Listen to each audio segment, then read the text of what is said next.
دینی اور دنیاوی معلومات کے لیے اس چینل محمد اسامہ شاہ الوی کو سبسکرائب کریں۔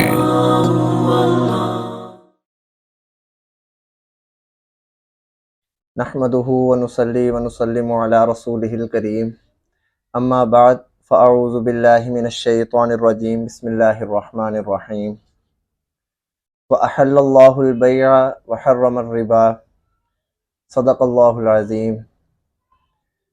اللہ رب العزت کی بے شمار نعمتوں میں سے ایک نعمت مال و دولت ہے، لیکن اللہ تعالیٰ نے ہمیں مال و دولت دیا، اس کو حاصل کرنے کے اور خرچ کرنے کے کچھ طریقے بھی ہمیں بتلائے کہ جس طریقوں پہ عمل کرتے ہوئے ہم نے پیسے کو کمانا ہے اور پھر اس پیسے کو خرچ کرنا ہے۔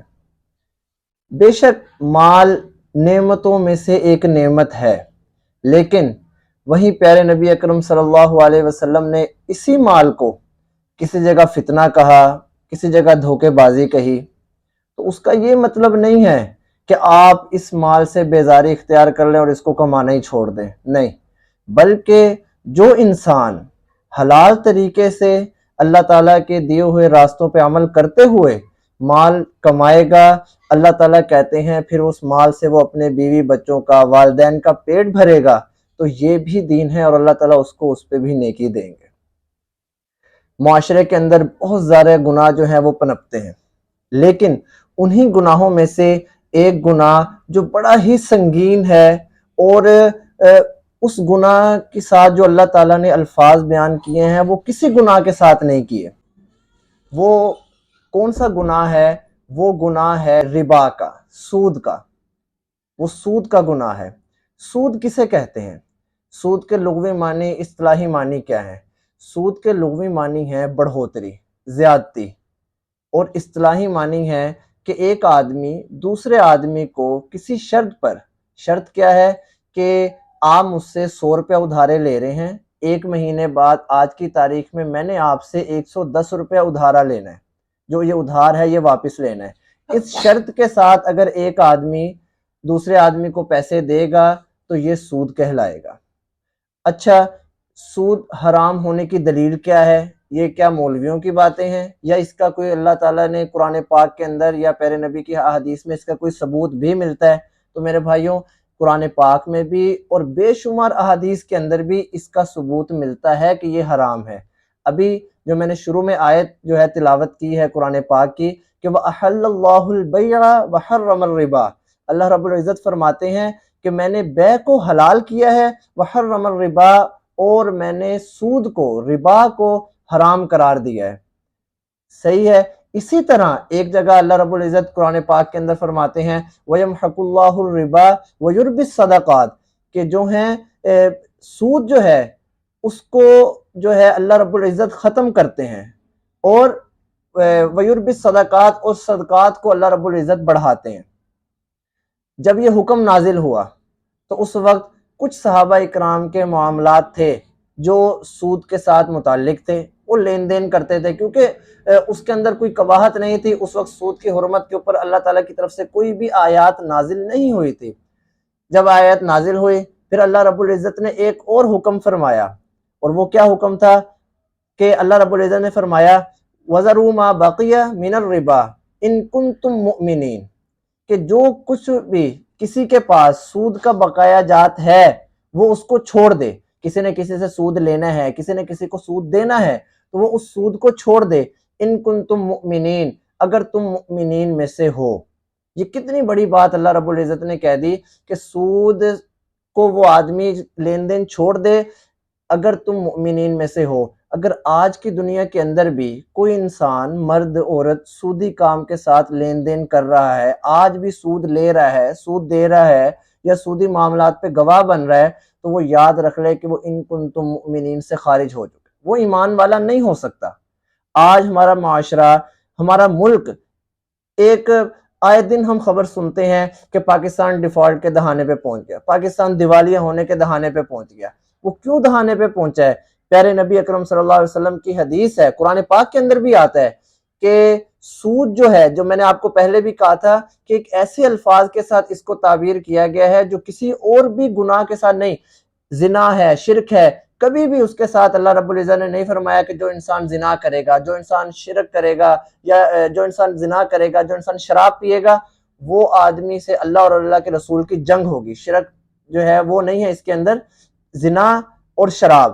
لیکن سود کے متعلق اللہ تعالیٰ نے کہا ہے کہ جو آدمی سود کا لین دین کرے گا، سود کھائے گا، سود کھلائے گا، تو اس سے اللہ کی اور اللہ کے رسول کی جنگ ہوگی۔ قرآن پاک کے اندر یہ بات آتی ہے۔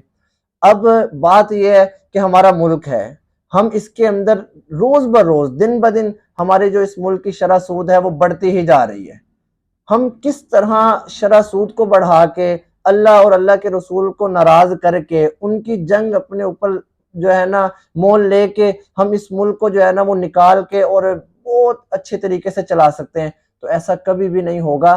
ہمیں اس ملک کو سیدھے راستے پہ لانے کے لیے سب سے پہلے اللہ اور اس کے رسول سے جنگ کو ختم کرنا پڑے گا، اور وہ جنگ کیا ہے؟ وہ جنگ سود ہے۔ بینک کاری کا جو نظام ہے وہ مکمل طور پہ سودی نظام ہے۔ آپ اگر ایک بینک سے قسط لیتے ہیں، آپ اگر اس سے جو ہے نا قرضہ لیتے ہیں، تو وہ قرضہ آپ کو بغیر سود کے نہیں ملتا۔ آپ کو وہ دیں گے 100 روپیہ، آپ سے لیں گے 110 روپے۔ آپ کو وہ دیں گے 1000 روپے، آپ سے لیں گے 1100 روپے۔ اسی طرح ایک خاص مسئلہ جو اکثر علماء اکرام بیان کرتے ہیں لیکن آج کی نوجوان نسل اس کے اندر بہت زیادہ مبتلا ہے، کوئی جان بوجھ کر مبتلا ہے اور کسی کو پتہ ہی نہیں ہے، وہ ہے جیسے ہر انسان کے پاس ایزی پیسہ اور جیز کیش کی ایپ ہے۔ اب ہوتا کیا ہے کہ جیز کیش کے اندر 1000 2000 3000 روپے رکھنے پر وہ کچھ منٹ ایم بی اور جو ہے ایس ایم ایس وہ ہے وہ آپ کو مہیا کرتے ہیں۔ تمام علماء کے نزدیک کسی کا بھی اس بارے میں نئی کا فتویٰ نہیں ہے، تمام بڑے علماء یہی کہتے ہیں کہ یہ سارا کا سارا سود کے زمرے میں آتا ہے، کیونکہ حدیث شریف کے الفاظ ہیں کہ ہر وہ قرضہ جو نفع کو کھینچتا ہے فہو ربن، وہ سود کہلاتا ہے۔ ہم ایک ایسے 1000 روپیہ رکھواتے ہیں جو نفع کھینچ رہا ہے، 1000 روپے کے بدلے میں ہمیں 30 منٹ دے رہا ہے، 30 ایس ایم ایس دے رہا ہے، 30 ایم بی دے رہا ہے، تو یہ صورت جو ہے وہ سود کی کہلائے گی۔ میں اپنے نوجوان نسل سے، اپنے سننے والوں سے، دوست احباب سے خصوصی گزارش کروں گا کہ آپ اس چیز کا مکمل بائیکاٹ کریں، پیکج لگوا لیں، تھوڑے سے پیسے خرچ لیں، لیکن اللہ اور اس کے رسول کی ناراضگی مول نہ لیں، کیونکہ کل قیامت والے دن ہماری جس نے سفارش کرنی ہے وہ اللہ تعالیٰ کے نبی ہوں گے۔ اگر کل ان کو پتہ چل گیا کہ اس نے دنیا کے اندر رہ کے سود کا کاروبار کیا ہے، سود سے لین دین کیا ہے، تو وہ بڑے ناراض ہوں گے اور شاید ہماری سفارش بھی وہ نہ کریں، اور اگر انہوں نے ہماری سفارش نہ کی تو ہمارے لیے آخرت کے اندر صرف اور صرف گھاٹا ہوگا، فائدے کی کوئی چیز نہیں ہوگی۔ اس لیے میں جو ہے نا ایک اس کے اندر میں ایک اور بات ایڈ کر دوں کہ اکثر لوگ جو دین بیزار لوگ ہیں وہ کئی طرح کی چالیں چلتے ہیں کہ یہ سود ہے، یہ سود نہیں ہے۔ قرآن مجید کے اندر جس سود کے بارے میں آیا ہے وہ سود ہے جو اپنی ذات کے لیے لیا جائے، اپنی ذات کے اوپر، لیکن جو سود کاروباری لحاظ سے لیا جائے، ہاں وہ سود لینا جائز ہوتا ہے، کیونکہ آپ نے اس سے کاروبار کرنا ہے اور کاروبار سے آپ نے پھر پیسہ کمانا ہے۔ اس طرح کی کوئی بات نہیں ہے، کوئی بھی اس طرح کی کوئی قرآن پاک نے جو ہے قید نہیں لگائی، اور نہ ہی اس طرح کی قید کسی حدیث سے ہمیں ملتی ہے۔ اگر ملتی ہوتی تو علماء اکرام، مفسرین اکرام اس کی ضرور وضاحت کرتے۔ یہ دین بیزار لوگوں کی جھوٹی کہانیاں ہیں جو آپ لوگوں کو گمراہ کر رہے ہیں۔ اللہ تعالیٰ سے دعا ہے کہ اللہ تعالیٰ ہمیں عمل کرنے کی توفیق عطا فرمائے۔ وآخر الدعوانا ان الحمد للہ رب العالمین۔